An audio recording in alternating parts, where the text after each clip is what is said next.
President Trump has wrapped up his intense 9-day overseas international voyage that by all accounts was a home run.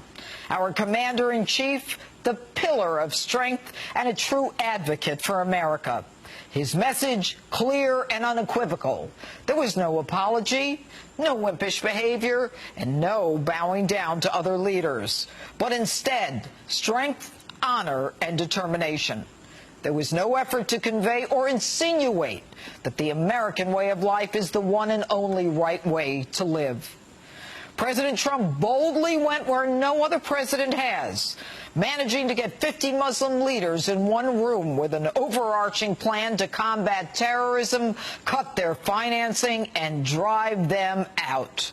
A president drawing a real line in the sand and then focusing how even different countries and cultures can actually work together on a common goal to defeat the extremist perversion of Islam, the one determined to kill the rest of us.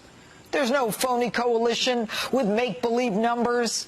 Instead, allies, especially those because they are Muslim, who understand the lethality of Islamist ideology, who now believe in the power and the promise of our president's words.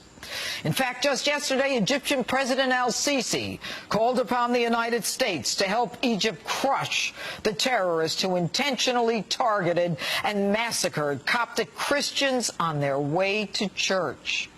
Today, another ally, Italy, begging for the United States to help deal with the expected migration of 200,000 from North Africa by boat before year's end, many from Libya. Yes, our allies are convinced that America is back with a president who actually means what he says and says what he means. But the president has one problem that he has to fix. And in spite of these historic successes, like flying directly from Saudi Arabia to Israel and meeting with Israeli Prime Minister Netanyahu, and then immediately meeting Palestinian President Abbas, both of them saying they're willing to work toward the pursuit of peace with each other. And our dearest ally, Israel, now convinced we have her back. Yet the president still has that one problem he needs to fix. And while the leaders of Christianity, Islam, and Judaism gave him receptions unlike anything we have seen in the last 8 years, it took an outsider to reset relations in the Middle East.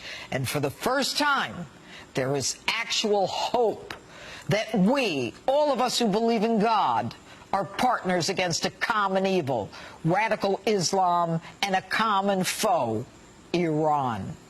And instead of appeasing the enemy with apologies and money, our president stood shoulder to shoulder with leaders, many of whom could not be more fundamentally different. But the president in coming home still has one huge problem. And it's not Russia. It's not the Democrats.